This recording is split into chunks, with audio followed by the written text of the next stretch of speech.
Noma nini hokre. Yaisnadi Tomthinda karisu hairaktre.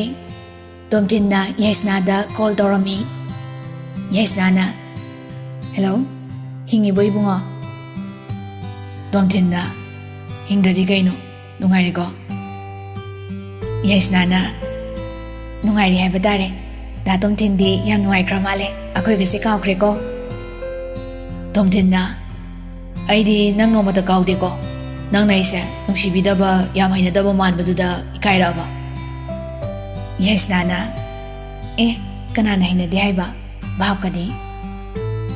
Tomthinna. O haidi hainaba nungi nungsidaba. Yaisnana. As kari maraino nungsi kedong nungsi roy ibung amagom nungsi. Tomthin wahaidu tabada sauningbadi phawrabani adubu phataraga hairei. Yaisna kaigino nangna aiga nungsinaba talise nangi khangnajaba nupaga leibro. Yaisnana. Laite ai nungsi ningonga amata changde haiba mina nungsiba phawjadraga kamaina koina doino. Tomthinna tapna. Aidi nang yam nungsiye Yaisna. Yaisnana. Da Tomthin aingonda matam kitanga piyo aisu khalakige. Tomthindu khoi mai hairamdana phone du phat thamgre. Tomthin tasengna thamoi kaiba haibadu oire sagalamba asa pumba kaitharakba gup tawi mathanta masana masabu pendabu phawjarami mathanta sonjai kaigino aina asuk nungsijaba mana aibu su nungsiba ngamdribase nungsirakani haiba thajadre. Somdana Yaisnagi mongdu uraga Chanbina hairei. Chiche nang papuzani da Tomthina nangbu adu yam nungsijaraga nang yabidridubu dimaniam leiba sariro. Yaisnana. Chanbi aisu magi mongdo khangdaba nate ai tasengna mabu nungsibasu phawde adudasu nate moidi paisa paiba machasingne ekhoiga thagyamna su khene keidongda makhoigi imungi aibu momo oibasu pamoi aduga da Tomthinsu wakhal hongkini. Chanbina nangna loina ubiriba ima maibinina future ga se mek sengna thoramani adubu aina haibidongdi matam khara loinaraga yengudana. Yaisnana. Angangna oza sarakano aisu yengine adubu khangdro numinini humni kari hairake dumina dum laikriduni sambalna hawai maton ngaktana hawai matonna sambal ngakadro. Chanbina. Ho khangsadre nangna thokpa tawro. Yaisnana. Notification la isina karino haima request amu thareine Facebook da agi yumna kasina kamai khangli janu masina. Chanbina. Accept faudi tobirodana. Yaisnana. Tobini kaidorage nangge he koina rebema yam janani. Chanbina. Yabu yaradi koige khalibani adu haramaga Chanbidu thokre. Somda Tomthin Yaisnana friend request accept torakpaduda Yaisnagi ayawu photo singdu sum yengba sanari. Tasengna Tomthin Yaisnagi wakhalda pura ngaure tumba chaba changdana Yaisnana nungsibiraroidra khanduna ta leire. Lairikdagi kitang nathaiba horakle mangalsu university da lakhidre aduna sumaram oiraga mahak university phauba chatpoi chataboi tawrakle mapage hek chatminarambadu mathanta chachaba haurae.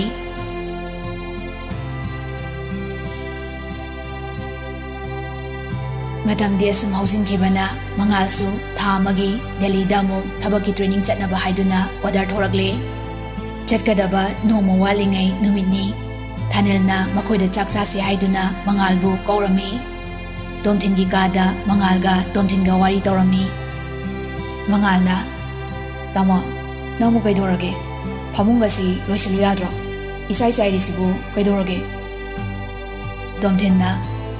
Chaisan aibid yam leite nangsu hayengde chakrani university haire ithanda challe life se yam boring chure. Mangalna. Aina chatoise tha amakhaktani wahaigadi chahi 10 kun chakhidoga mantra atai laire nang hosikan university su inthi nungaina chatte hai ꯆꯥꯛꯀꯁꯦ ꯅꯊꯟꯗ ꯀꯣꯟꯅ ꯆꯥꯕ ꯃꯀꯟꯅ ꯇꯧꯔꯦ ꯍꯥꯏꯔꯤꯁꯤꯅ ꯀꯃꯥꯏꯅ ꯇꯧꯔꯤꯅꯣ? ꯇꯣꯝꯊꯤꯟ ꯃꯉꯥꯜꯗ ꯍꯥꯏꯐꯦꯠ ꯌꯦꯡꯂꯝꯂꯒ ꯑꯃꯨꯛ ꯑꯣꯟꯊꯣꯛꯇꯨꯅ ꯍꯥꯏꯔꯛꯏ, ꯑꯩ ꯀꯩꯁꯨ ꯇꯧꯗꯦ. ꯑꯩꯅ ꯑꯩꯒꯤ ꯃꯔꯝꯗ ꯅꯣꯏ ꯋꯥꯔꯤ ꯁꯥꯅꯨ ꯍꯥꯏꯕ ꯅꯠꯇ꯭ꯔꯣ? ꯑꯩ ꯁꯥꯎꯔꯛꯀꯅꯤꯀꯣ? ꯃꯉꯥꯜꯅ, ꯇꯥꯃꯣ, ꯀꯩꯅꯣ ꯅꯪꯅ ꯉꯥꯡꯉꯤꯗꯨꯕꯣ? ꯅꯤꯅꯦ ꯍꯣꯏ ꯃꯥꯃꯣ ꯍꯣꯏꯅ ꯅꯪꯕꯨ ꯈꯪꯕꯗꯒꯤ ꯑꯩꯅ ꯅꯪꯕꯨ ꯈꯪꯕꯅ ꯍꯦꯜꯂꯝꯒꯅꯤ. ꯑꯩ ꯇꯥꯃꯣꯒꯤ ꯑꯅꯤꯡꯕ ꯑꯄꯥꯝꯕ ꯄꯨꯝꯕ ꯂꯣꯏꯅ ꯈꯪꯉꯤ. ꯇꯥꯃꯣꯅ ꯋꯥꯔꯒ ꯅꯨꯡꯉꯥꯏꯇ꯭ꯔꯒ ꯑꯩꯅ ꯀꯃꯥꯏꯅ ꯈꯪꯂꯣꯏꯗꯣꯏꯅꯣ? ꯅꯪ ꯑꯗꯨꯃꯥꯏꯅ ꯇꯧꯅꯨ. ꯂꯥꯏꯐꯁꯦ ꯍꯌꯦꯡ ꯀꯔꯤ ꯑꯣꯏꯒꯅꯤ ꯀꯅꯥꯅꯁꯨ ꯍꯥꯏꯕ ꯉꯝꯗꯕꯅꯤ. ꯇꯣꯝꯊꯤꯟꯅ, ꯑꯣꯖꯥ ꯑꯃꯨꯛ ꯁꯥꯔꯛꯑꯅꯨ. ꯑꯩꯒꯤ ꯃꯔꯝꯗ ꯌꯥꯝ ꯈꯪꯕ ꯑꯣꯏꯔꯗꯤ ꯀꯔꯤꯝ ꯍꯪꯉꯛꯑꯅꯨ. ꯅꯪ ꯂꯣꯏ ꯈꯪꯉꯝꯃꯅꯤ. ꯋꯥ ꯉꯥꯡꯅꯕ ꯌꯥꯔꯣꯏ ꯈꯟꯗꯨꯅ ꯃꯉꯥꯜꯗꯨ ꯍꯧꯒꯠꯂꯒ ꯃꯈꯥꯗ ꯀꯨꯝꯊꯈ꯭ꯔꯦ. ꯇꯣꯝꯊꯤꯟꯁꯨ ꯉꯥꯏꯍꯥꯛ ꯁꯨꯝ ꯎꯪꯂꯒ ꯂꯩ. ꯑꯃꯨꯛ ꯃꯉꯥꯜ ꯅꯨꯡꯉꯥꯏꯔꯔꯣꯏ ꯈꯟꯕꯒꯤ ꯀꯥꯗꯒꯤ ꯊꯣꯔꯛꯂꯒ ꯃꯈꯥꯗ ꯀꯨꯝꯊꯔꯛꯏ. ꯊꯥꯅꯤꯜ, ꯂꯩꯁꯅꯥ ꯑꯃꯗꯤ ꯑꯕꯦꯝꯃꯗꯤ ꯀꯤꯆꯟꯗ ꯂꯩꯈꯤ. ꯊꯧꯕꯒ ꯃꯉꯥꯜꯒ ꯇꯣꯝꯅꯥꯎꯒ ꯀꯣꯃꯟ ꯔꯨꯝꯗꯨꯗ ꯇꯤꯚꯤ ꯌꯦꯡꯂꯝꯃꯤ. ꯇꯣꯝꯊꯤꯟ ꯍꯦꯛ ꯎꯕꯒ ꯊꯧꯕꯅ ꯍꯥꯏꯔꯛꯏ, ꯃꯁꯤ ꯑꯉꯥꯡꯁꯤꯅ ꯍꯟꯗꯛ ꯃꯔꯛꯁꯤ ꯀꯩꯅꯣꯝ ꯏꯇꯧ ꯇꯧꯈꯠꯂꯛꯏ. ꯀꯥꯁꯤꯗꯒꯤ ꯍꯦꯜꯂꯨ ꯁꯨꯡꯌꯥ ꯌꯥꯗꯦꯅꯦ. ꯀꯗꯣꯝ ꯊꯣꯛꯇꯣꯏꯅꯣ ꯈꯪꯗꯦ ꯏꯕꯨꯡꯉꯣ ꯅꯪꯅ. ꯇꯣꯝꯊꯤꯟꯅ, ꯀꯀꯥ, ꯑꯁ ꯇꯣꯛꯑꯣꯕ ꯉꯁꯤꯗꯤ ꯄ꯭ꯂꯤꯖ. ꯃꯉꯥꯜꯅ, ꯃꯥꯃꯣ, ꯀꯥꯟꯗꯦ ꯍꯥꯏꯔꯨꯔꯅꯨ. ꯃꯥꯒꯤꯁꯨ ꯄ꯭ꯂꯥꯟ ꯂꯩꯖꯔꯝꯅꯤ ꯀꯩꯗꯧꯔꯒꯦ. ꯍꯌꯦꯡꯋꯥꯏ UPSCꯒ ꯐꯥꯎꯔꯒ IAS IPSꯒ ꯑꯣꯏꯔꯗꯤ. ꯊꯧꯕꯅ ꯅꯣꯛꯂꯒ, ꯑꯣꯏꯗꯣꯔꯤ IAS ꯀꯥꯏꯗꯣ. ꯊꯥꯅꯤꯜꯁꯨ ꯇꯟꯖꯥꯗꯨꯗ ꯀꯤꯆꯟꯗꯒꯤ ꯊꯣꯔꯛꯏ. ꯊꯥꯅꯤꯜꯅ, ꯆꯥꯛ ꯏꯟꯖꯥꯡꯗꯤ ꯂꯣꯏꯁꯤꯜꯂꯕꯅꯤ. ꯈꯔ ꯁꯧꯍꯜꯂꯝꯃꯤ ꯑꯗꯨꯒ ꯌꯥꯔꯅꯤ. ꯉꯁꯤꯗꯤ ꯁꯦꯀꯦꯟ ꯁꯦꯇꯔꯗꯦ ꯇꯥꯕꯒꯤ ꯁꯨꯇꯤ ꯐꯪꯂꯤꯕꯅꯤ. ꯅꯠꯇ꯭ꯔꯗꯤ ꯇꯣꯛꯑꯦ. ꯉꯥꯏꯍꯥꯛ ꯋꯥꯔꯤ ꯋꯥꯇꯥꯏ ꯁꯥꯟꯅꯔꯕ ꯃꯇꯨꯡꯗ ꯆꯥꯛ ꯏꯁꯤꯡ ꯆꯥꯅꯔꯦ. ꯃꯅꯤꯡꯗ ꯑꯕꯦꯝꯃꯅ ꯀꯣꯟꯁꯤꯡꯗꯨ ꯐꯦꯡꯂꯤ. ꯃꯅꯥꯛꯇ ꯃꯉꯥꯜ ꯇꯨꯜ ꯑꯃ ꯊꯥꯔꯒ ꯐꯝꯂꯤ. ꯃꯉꯥꯜꯅ, ꯑꯩꯕꯨꯗꯤ ꯍꯌꯦꯡ ꯆꯠꯂꯅꯤ. ꯀꯨꯏꯗꯤ ꯀꯨꯏꯔꯣꯏ. ꯑꯗꯨꯅ ꯐꯖꯅ ꯂꯩꯔꯝꯃꯨꯀꯣ ꯅꯪ. ꯑꯕꯦꯝꯃ ꯀꯣꯟ ꯐꯦꯡꯂꯤꯕꯗꯨ ꯉꯥꯏꯍꯥꯛ ꯂꯦꯞꯄꯒ ꯃꯅꯤꯡ ꯃꯌꯥ ꯃꯤ ꯂꯩꯕ꯭ꯔꯥꯅ ꯀꯣꯏꯌꯦꯡ ꯌꯦꯡꯉꯤ. ꯑꯕꯦꯝꯃꯅ, ꯑꯁ ꯃꯤꯒ ꯇꯥꯅꯤ ꯇꯥꯃꯣ, ꯑꯩꯁꯨ ꯈꯪꯉꯦꯕ. ꯃꯉꯥꯜꯅ, ꯑꯩ ꯍꯜꯂꯛꯑꯒ ꯏꯃꯥ ꯍꯣꯏꯗ ꯗꯥꯏꯔꯦꯛ ꯍꯦꯛꯇ ꯍꯧꯗꯣꯛꯑꯒꯦ ꯈꯜꯂꯤꯕꯅꯤ. ꯑꯕꯦꯝꯃꯅ, ꯀꯔꯤꯕꯨꯅꯣ? ꯃꯉꯥꯜꯅ, ꯑꯩꯈꯣꯏ ꯑꯅꯤꯒꯤ ꯂꯨꯍꯣꯡꯕꯒꯤ. ꯑꯕꯦꯝꯃꯅ, ꯇꯥꯃꯣ, ꯑꯩ ꯌꯥꯝ ꯄꯥꯈꯠꯂꯦ.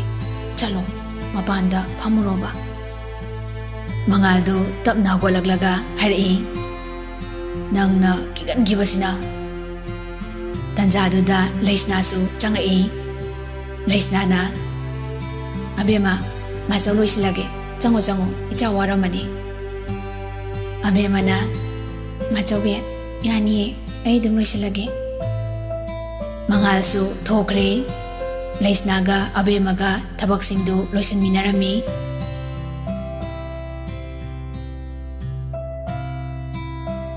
ꯅꯨꯃꯤꯠ ꯈꯔꯅꯤ ꯍꯧꯈ꯭ꯔꯦ. ꯃꯉꯥꯜꯁꯨ ꯇ꯭ꯔꯦꯅꯤꯡꯒꯤꯗꯃꯛꯇ ꯗꯦꯜꯂꯤꯗ ꯂꯩꯈ꯭ꯔꯦ. ꯁꯣꯝꯗꯅ ꯇꯣꯝꯊꯤꯟ ꯃꯥꯒꯤ ꯑꯉꯥꯎꯕ ꯊꯃꯣꯏ ꯑꯗꯨꯕꯨ ꯐꯥꯖꯤꯟꯕ ꯉꯝꯗ꯭ꯔꯗꯨꯅ ꯌꯥꯏꯁꯅꯥꯅ ꯅꯨꯡꯁꯤꯗ꯭ꯔꯦ ꯈꯪꯂ ꯐꯥꯎꯕꯗ ꯌꯥꯏꯁꯅꯥ ꯍꯣꯏꯒꯤ ꯂꯩꯀꯥꯏꯗ ꯅꯨꯡꯇꯤꯒꯤ ꯂꯥꯛꯂꯝꯃꯤ.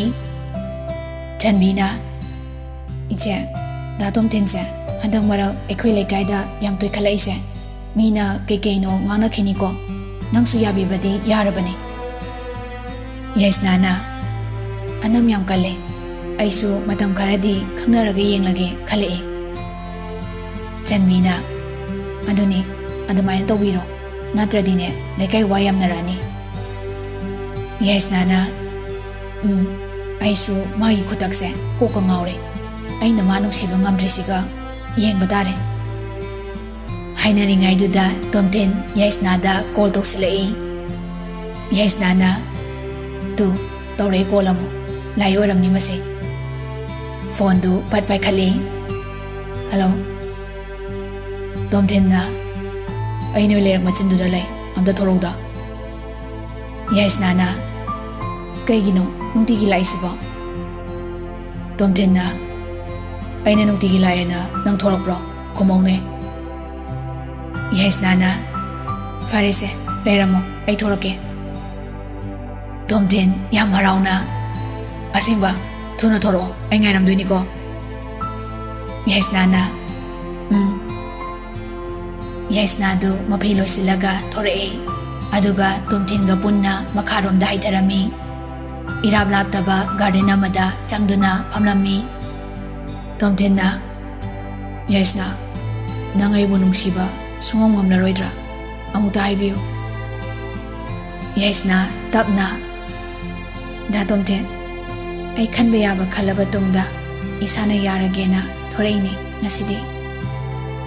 Tumthin harauba amadi ngakpaga loinana puk hogolai aduga harai. Ha, ahulmake. As ngasisibu mangla taibangla gyan men tadre. Adu haraga mai phambamduda amuk phamthai. Yaisna na. Kaino aini yare haraga amu hogad amu pham tawridubo. Tumthin na. As haraurini yam thi nungai ai kei haiduno gyan men tasilaktre. Yaisna na. Normal amta taw kai dorage nangi abnormal na tawduda ai swai lawe. Tumthin na. Yaisna, nang kai janinge janingolo haro ai oda dorge. Yaisna na. Yarese kaisu janingdre ada nang nungtigi aikhoi lekai da lakpadudi tawranu ko. Tumthin na. Kaigino haise nungsinarabanina hena laki khalingaisida. Yaisna na. Kaino ne haisibo yaroi adumaina ga tawradi ai sauni nong phado yam special oina unaseba. Tumthin na. Fare nangna haiba yaba tare dana.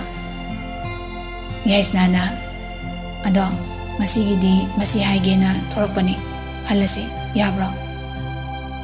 Tumthin na. Thumandro. Farese nangna haiba inba horage lao halase. Tumthin na Yaisna bu mayumda thanamlaga harauna halae. Hana wakhal wana lairingai chamo torambadu ngasidi mayum hek halakbaga mai kagadu sitnana monda nungaina loisilami.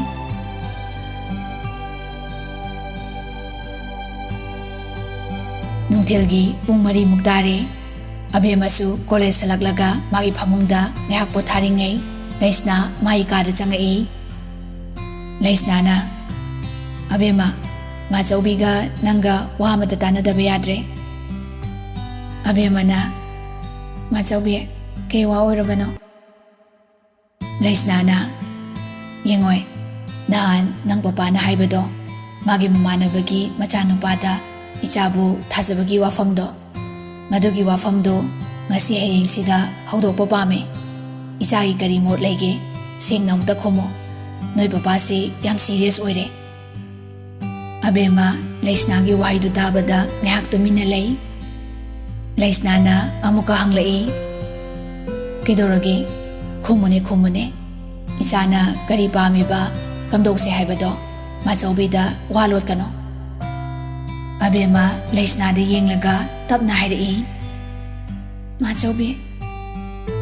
Yaisna na. Hayune nangi khangnajaba leirasu marik chumna hayune. Abema na. Machaubi ai kari haigadabano khangdre. Haidaba yaroidaba matang haibado yorokla male. Nachagi laibakse onthokna thina tamlamba male. Yaisna na. Karino nangna hairibasingse abema Machaubi bu bhabang tatahalo. Abema na.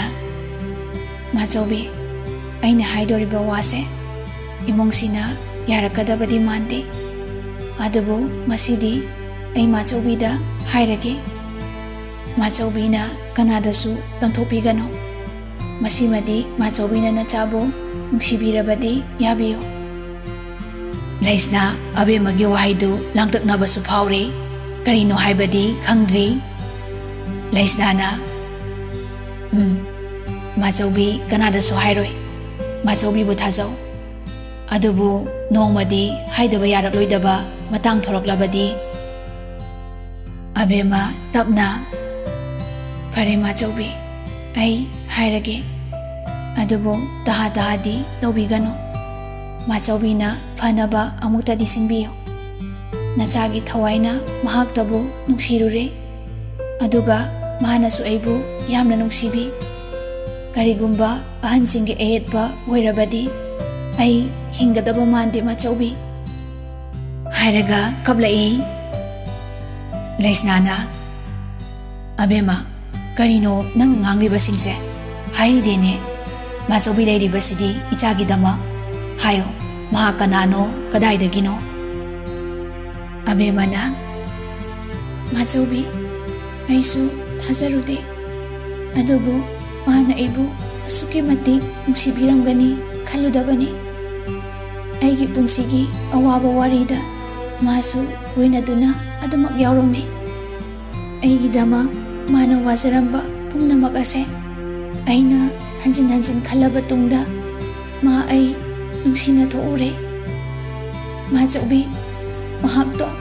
Atay kanaso na tiye Tamok mangal ni Laisna yam nangagna Ha Kari mangal hai ba Abema na Mani Machaubi Tamo mangal ni Laisna na Karang na nakuya ni di Ay di kuksaubi ko kare ni Noibu wakal kasik tasu Kanta haudrabo Abema Abema kaplaga Machaubi aina di panakan na haisabani adubu tamo mangal na aibu piklingay di gihaw na nung sisaray hay ay di karimta kangsadi dali dalay ba matamda aibu yam na nung sisay ay gi awaba iyeng ungamdi mahana aibu machanni tong matakan biram dre Machaubi apang minachanasu Tamo mangal gi tapoy so pawai singduna aduma kang nakiba haibado oikre Hosikti ay tamo mangalbu yam nungsire Machaubi Laisna sorsang no hontaraga Kapkanu Machaubi leiribasidi Nakoy nigi marise Nui tamo jaudi kangbra Abemana Kangbani Machaubi Laisnana Hausikti matam hele Karibu haigani Fare haukrabadi haukre Machaubina phanaba soidana singe Pothazaro Laisnadu Abemagi kadagi thoroklaga Tomthingi kada amuk lai Aduga machagi phamungda phamlai Tomthinna Kedoreima Laisnana tapna Hai tapna ngango Ima wahange Tomthinna Kay wanoima Kibu kisaine Huran be wariro Laisnana Huran badi nang suyauri banine Ekoy Abemaga mangalga nung sine haise nang kangbra Tomthin mamada munna yenglaga Kana aino Laisnana Hausikti losin bagi matam nate Ay Abemana haidana kanglabani Nangsu kangi kangdi singna komo Tomthinna Ima aina mangalda di fazana haibibane Adumbadu taununa Aduda mangalduna kapo laubo Adum kangnagre Laisnana Angang noi yam ngamiko Hoini parede Ima budi yarage Atay ahan singsina yadoribo Ima oina kuksi ngaure Tomthinna Hausi matamdabu Ima seloiba isilanaus natabasida Laiklaisu hairaba wakal khantaba ngamlaba ahan myamsina gyan tadradi khangzadre ani dumaina chejagini Laisnana wa samjilai yare makha tarano aina phanaba silage Laisnadu mai kada mu laktuna mathanta wakal tawrami Tomthinna war nungaidori tawro solution punaro leibang macha sa Laisna lausing leibi tungmang khangbi nupi oibena wakal munna khantarami Somda Abemadu mangalda text tawrami Tamo ai Machaubida ekoini khangnai haisi haidokre horen sangbada call tawroko Abema magi phone do nakanda thamkraga mathanta sonjai wakalse yang ida yaba yada bahai dudi moina mahekta lepsarasanu. Ai papagi mayokta lepadi ngamoy. Aduga tamo mangalga kainabasu ngamoy.